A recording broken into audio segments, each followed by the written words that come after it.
Saviez-vous que dans les petits détails de votre quotidien se cache une source inépuisable de paix et de bonheur? Accompagnez-nous dans ce voyage au cœur du bouddhisme, où nous découvrirons comment les petites actions peuvent transformer notre vie. Le pouvoir de l'attention pleine dans chaque instant. Imaginez que vous êtes en train de laver la vaisselle, l'eau chaude coule sur vos mains, le savon mousse et les plats retrouvent leur éclat. Maintenant, imaginez que, au lieu de le faire de manière automatique, avec l'esprit ailleurs, vous décidez de prêter attention à chacun de ces détails. Vous ressentez la température de l'eau, le poids de l'assiette, le bruit du savon. Soudain, une tâche commune devient un moment de calme, une petite méditation. C'est cela, l'attention pleine. Et ce n'est pas quelque chose réservé aux moines ou à ceux qui vont méditer dans les montagnes. C'est une pratique quotidienne, accessible et profondément transformative. Dans le bouddhisme, cette manière de vivre, présente dans l'ici et maintenant, est connue sous le nom de mindfulness, et cela n'a rien de mystique. C'est simplement être ici, pleinement, avec corps et esprit. La plupart du temps, nous vivons en mode pilote automatique. Nous déjeunons sans savourer, marchons sans regarder autour de nous, parlons sans écouter. L'esprit saute du passé au futur, repassant ce que nous avons fait ou anticipant ce qui va arriver, et pendant ce temps, la vie nous échappe. Mais lorsque nous pratiquons l'attention pleine, nous commençons à voir que la vie se déroule en ce moment même, ici et maintenant. Thich Nhat Hanh, un maître zen qui a consacré sa vie à enseigner la paix intérieure, disait que lorsque nous lavons les plats, nous devons simplement laver les plats. Pas penser au dîner, pas penser aux mails en attente, simplement laver. Cela semble simple, mais c'est révolutionnaire, car en étant présent à chaque action, nous reprenons le contrôle de notre esprit, réduisons l'anxiété et commençons à ressentir une sensation de plénitude très réelle. Et il ne s'agit pas de faire quelque chose de spécial ou de changer complètement votre vie, c'est plutôt un changement de perspective. Par exemple, lorsque vous marchez, ressentez le sol sous vos pieds, écoutez les sons autour de vous sans les juger. Si vous mangez, éteignez votre téléphone et ressentez le goût, la texture, l'arôme. Si vous parlez à quelqu'un, regardez-le dans les yeux, écoutez sans interruption, sans penser à ce que vous allez répondre. Cette présence authentique change la qualité de nos relations, de notre repos et même de la façon dont nous affrontons les problèmes. Des études scientifiques montrent que la pratique régulière de l'attention pleine améliore la mémoire, renforce le système immunitaire, réduit le stress et nous rend plus heureux. Mais au-delà des bienfaits, la véritable valeur réside dans la manière dont elle transforme l'ordinaire en quelque chose de significatif. Elle transforme les moments simples en instants dignes d'être vécus. Vous pouvez commencer par 1 minute par jour, 1 minute où vous vous arrêtez, respirez et observez sans juger. Peu à peu, cette graine grandit. Vous réalisez que vous n'avez pas besoin de grandes choses pour vous sentir bien, que la vie telle qu'elle est, avec ses lumières et ses ombres, est déjà un énorme cadeau lorsque vous la vivez avec attention. Avant de continuer, si tu n'es pas encore abonné à ma chaîne YouTube, je t'invite à le faire dès maintenant. En t'abonnant, tu seras informé de toutes mes nouvelles vidéos, ce qui te permettra de ne rien manquer de contenu précieux. Pratiquer l'attention pleine est un acte d'amour-propre. C'est vous dire à vous-même, ma vie mérite d'être vécue avec conscience. Et lorsque vous faites cela, tout change, car vous découvrez que la grandeur ne réside pas dans l'extraordinaire, mais dans la manière dont vous vivez l'ordinaire. Et là, juste là, commence la véritable transformation. La gratitude, apprécier ce que nous avons. La plupart du temps, nous vivons concentrés sur ce qui nous manque, ce que nous n'avons pas encore obtenu, ce que les autres possèdent et nous pas. Ce regard constant vers ce qui manque nous fait sentir que nous sommes toujours à la poursuite de quelque chose, courant vers un bonheur qui semble ne jamais arriver. Mais le bouddhisme nous offre une vision différente, qui tourne autour de la gratitude, une pratique simple mais profondément transformative. Lorsque nous parlons de gratitude dans la perspective bouddhiste, nous ne faisons pas seulement référence à dire « merci » de manière automatique. Il s'agit de quelque chose de beaucoup plus profond. C'est une manière de vivre, de développer une vision capable de reconnaître ce qui est précieux dans ce qui est déjà présent dans notre vie, même si c'est petit. c'est apprendre à voir le miracle dans l'ordinaire.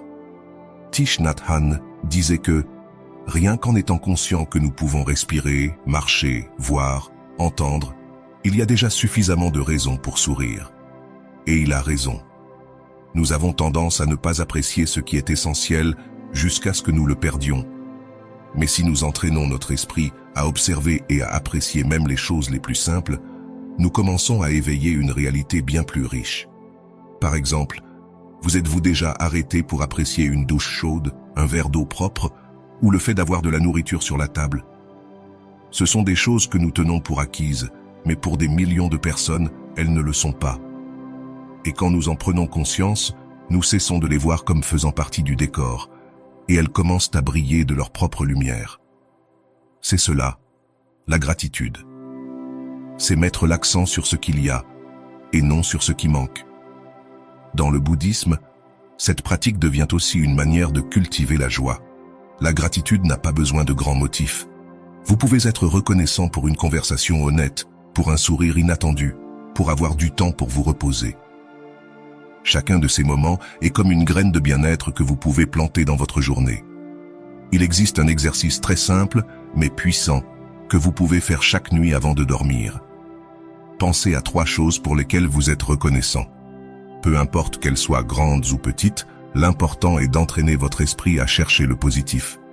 Au début, cela peut être difficile, car nous avons tendance à nous concentrer davantage sur ce qui s'est mal passé. Mais avec le temps, cette habitude commence à changer la façon dont vous voyez le monde. Ce qui est intéressant, c'est que lorsque vous vivez dans la gratitude, vous changez aussi votre relation avec les autres. Vous devenez plus aimable, plus compréhensif, moins exigeant, parce que vous comprenez que ce que vous avez est suffisant et que les autres ont aussi leur propre lutte. Vous devenez plus patient, plus connecté. La gratitude nous donne aussi de la perspective. Elle nous rappelle que rien n'est permanent et que tout ce que nous avons aujourd'hui pourrait disparaître. C'est pourquoi elle devient un outil puissant pour être plus présent, pour apprécier davantage, pour souffrir moins. Ce n'est pas un antidote magique, mais bien une façon très réelle de transformer votre quotidien.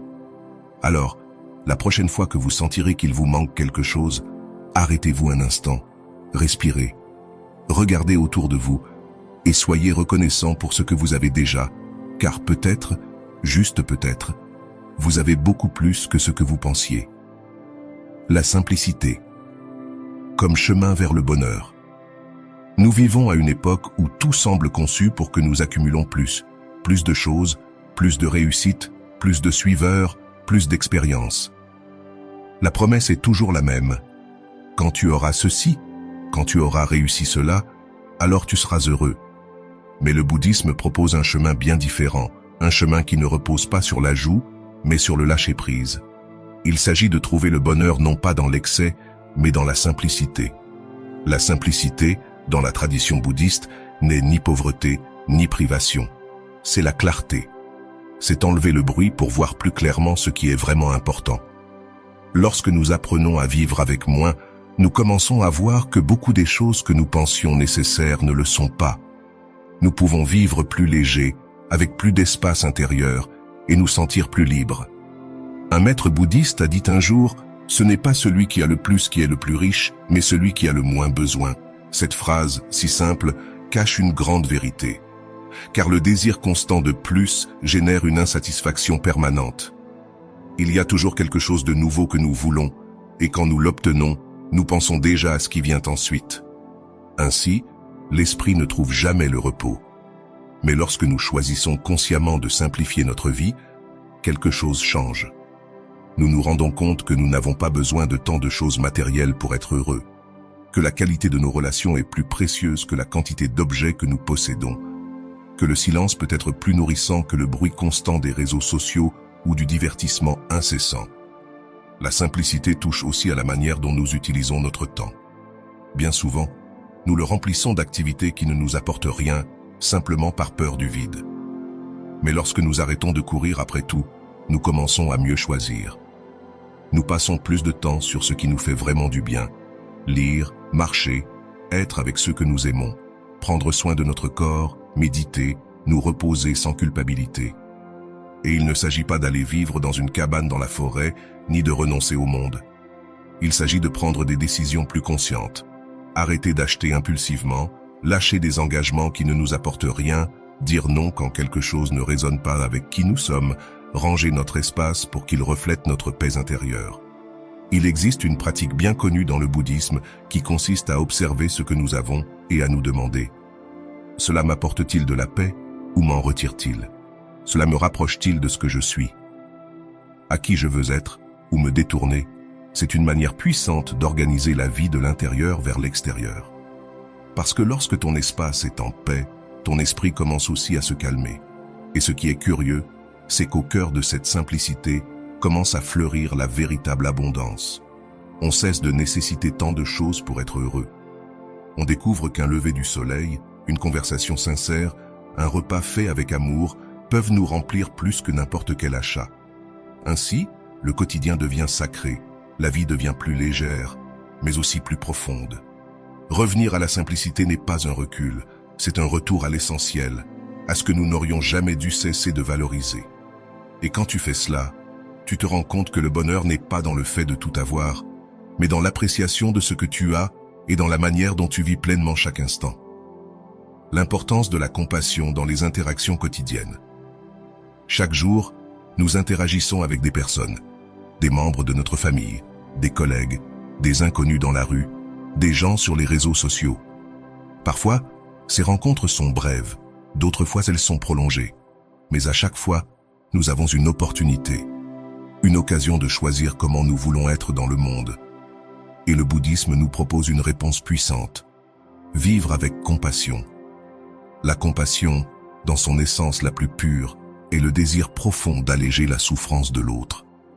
Ce n'est pas de la pitié, ce n'est pas de la supériorité, c'est de la connexion. C'est reconnaître que chacun de nous porte des fardeaux invisibles, que chaque personne que tu rencontres lutte contre une bataille que tu ne connais pas. Et à partir de cette compréhension, agir avec douceur, patience et bienveillance. Mais qu'en est-il dans la pratique? Nous vivons pressés, stressés, jugeant les autres sur leur manière de gérer les choses, sur leur façon de parler, de s'habiller. Nous nous irritons facilement, nous nous défendons même lorsqu'il n'y a pas d'attaque. Nous levons des barrières et peu à peu, nous nous déconnectons, non seulement des autres, mais aussi de nous-mêmes. Parce que lorsque nous fermons notre cœur vers l'extérieur, nous durcissons aussi notre cœur à l'intérieur. Le bouddhisme enseigne que la compassion n'est pas quelque chose que l'on réserve uniquement aux moments extrêmes. Ce n'est pas seulement d'aider quelqu'un qui traverse une tragédie. C'est aussi regarder avec tendresse celui qui te sert à la boutique, écouter patiemment quelqu'un qui répète la même chose plusieurs fois, ne pas réagir avec colère quand quelqu'un fait une erreur. C'est accorder le bénéfice du doute, même quand il est plus facile de juger. C'est choisir la douceur au lieu de l'orgueil. Il y a une leçon très profonde dans cela. Tout ce que nous donnons, nous nous le donnons également à nous-mêmes. Quand tu es compatissant, tu n'allèges pas seulement la charge de l'autre, tu cultives aussi la paix dans ton propre cœur. Tu entraînes ton esprit à réagir avec moins d'agressivité, avec moins d'anxiété. Tu sèmes une vie plus douce, et cela revient à toi, multiplié. La pratique bouddhiste de la compassion commence souvent par une pensée simple. Que tous les êtres soient heureux, que tous les êtres soient libres de souffrance. Tu peux la répéter comme un mantra chaque matin, chaque fois que tu te sens déconnecté, chaque fois que tu ressens de la colère. C'est un moyen de te rappeler que, même si nous ne voyons pas toujours les blessures des autres, nous sommes tous faits de la même matière. Une autre pratique puissante est l'exercice de se mettre à la place de l'autre, non pas comme une idée jolie, mais comme une véritable pratique.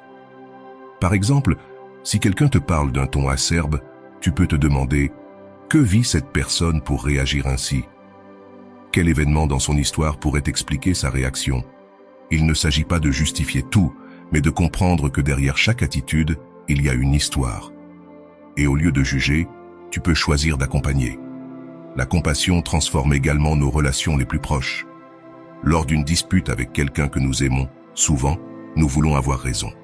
Nous nous défendons, nous attaquons, nous disons des choses sous l'impulsion. Mais quand nous pratiquons la compassion, quelque chose change.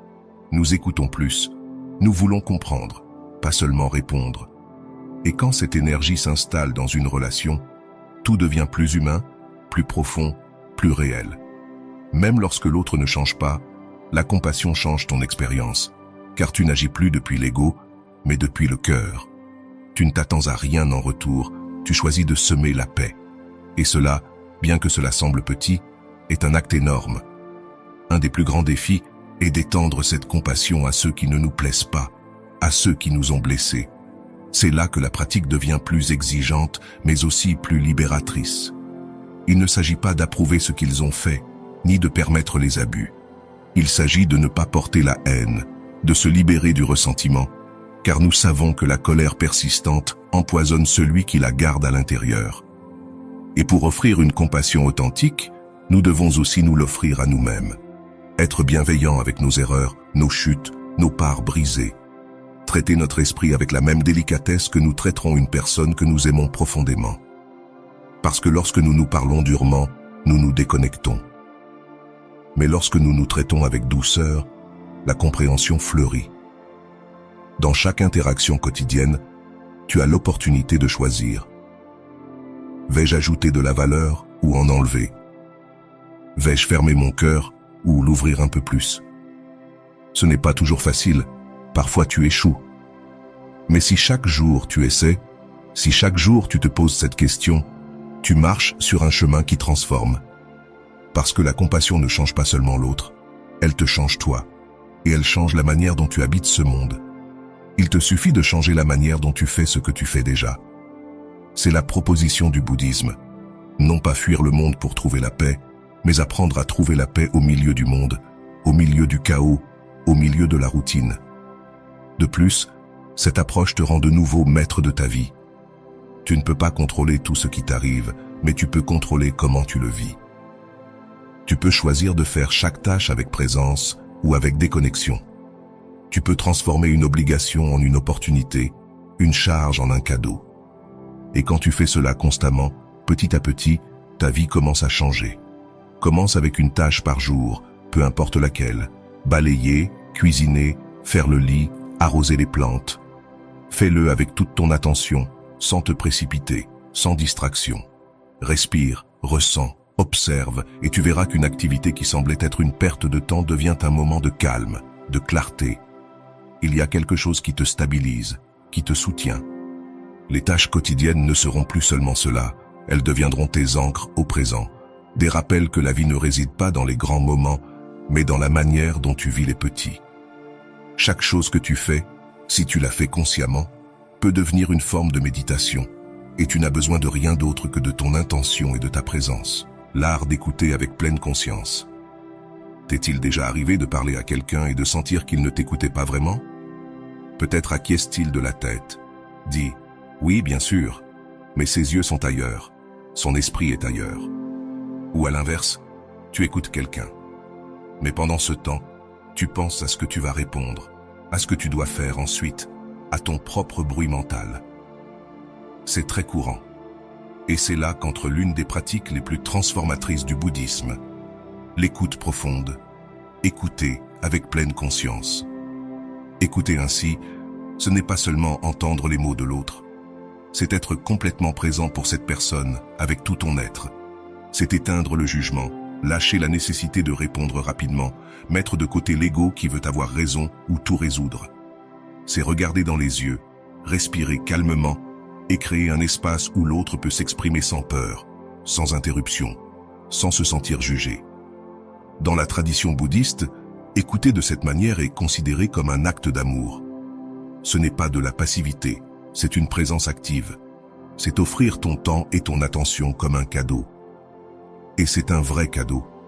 Car dans un monde où tout le monde veut parler, être écouté véritablement est rare et précieux. Lorsque quelqu'un t'écoute ainsi, tu le ressens, tu te détends, tu t'ouvres, tu fais confiance. Car tu n'es pas en face de quelqu'un qui attend simplement son tour pour parler, mais de quelqu'un qui est là avec toi, ici et maintenant. Mais cette pratique est aussi un défi, car pour bien écouter, il faut d'abord calmer son propre esprit. Tu ne peux pas être présent pour les autres si tu es pris dans ta propre histoire, dans tes émotions non résolues. C'est pourquoi dans le bouddhisme, l'écoute profonde va de pair avec la pratique de la pleine conscience. En entraînant ton esprit à être présent, tu deviens plus capable de soutenir aussi le monde intérieur des autres. Et voici la clé. Tu n'as pas besoin d'une réponse brillante. Souvent, quand quelqu'un te raconte quelque chose de difficile, tu penses que tu dois donner un conseil, une solution. Mais ce n'est pas nécessaire. Ce que tu peux offrir de plus précieux, c'est ta présence. Être là, sans vouloir changer quoi que ce soit, juste accompagner. Cette présence, en elle-même, est déjà guérissante. L'écoute profonde est aussi très utile pour éviter les conflits.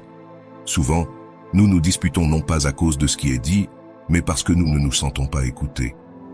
Si chacun écoutait vraiment l'autre avec ouverture et sans défense, la plupart des malentendus se dissiperaient, car écouter ne signifie pas être d'accord, cela signifie comprendre. Et quand quelqu'un se sent compris, il baisse ses barrières et un pont s'établit. Cette pratique peut également transformer tes relations les plus proches, avec ton partenaire, tes enfants, tes parents, tes amis. Lorsque tu écoutes avec attention, tu laisses l'autre être qui il est, sans vouloir le corriger, sans vouloir qu'il corresponde à tes attentes. Et quand cela se produit, la relation devient plus réelle, plus honnête, plus vivante.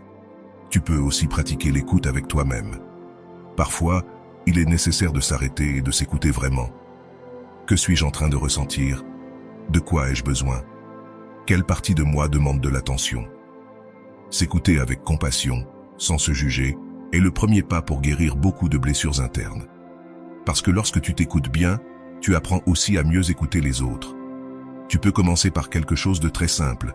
La prochaine fois que quelqu'un te parle, pose ton téléphone, regarde cette personne dans les yeux, respire profondément, ne pense pas à ce que tu vas dire ensuite, écoute simplement avec curiosité, avec ouverture, avec le désir sincère de comprendre.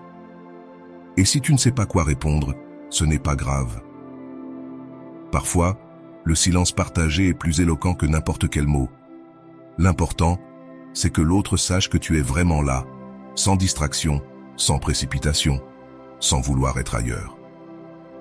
Écouter avec pleine conscience est l'une des manières les plus belles d'aimer.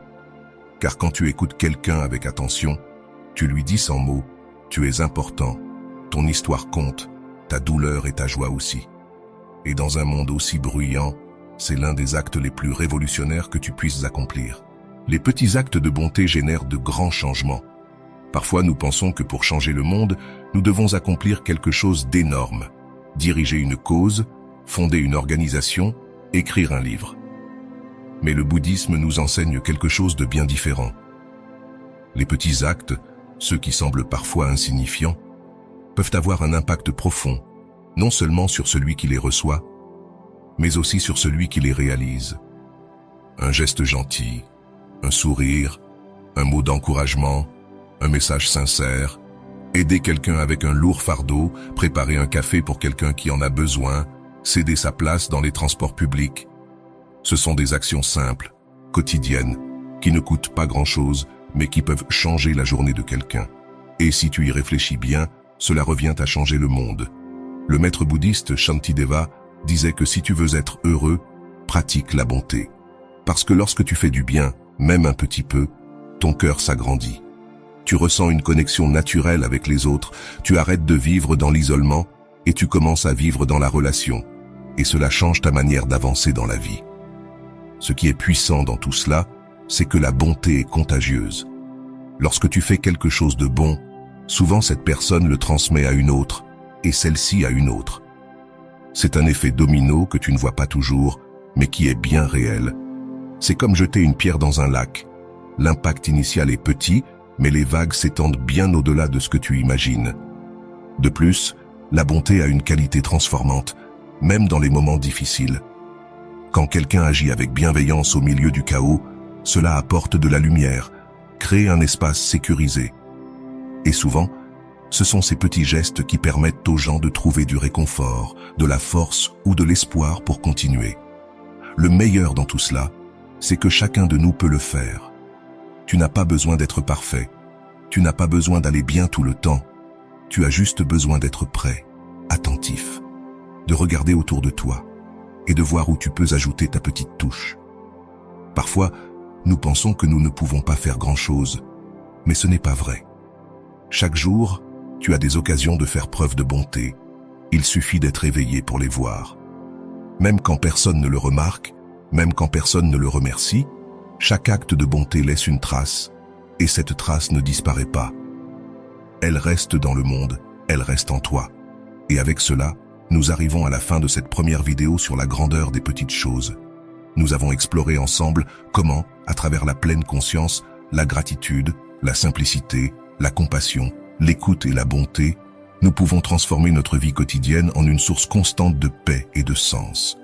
Si ce contenu t'a touché, même un tout petit peu, je t'invite à t'abonner à la chaîne, afin de ne pas manquer les prochaines vidéos de cette série qui continue de croître en profondeur et en beauté. Et j'aimerais savoir ce que tu en penses. Quelle de ces petites pratiques penses-tu qu'il te faut le plus dans ta vie? Laquelle aimerais-tu commencer à intégrer dès aujourd'hui? Laisse-moi un commentaire. Te lire est toujours un cadeau.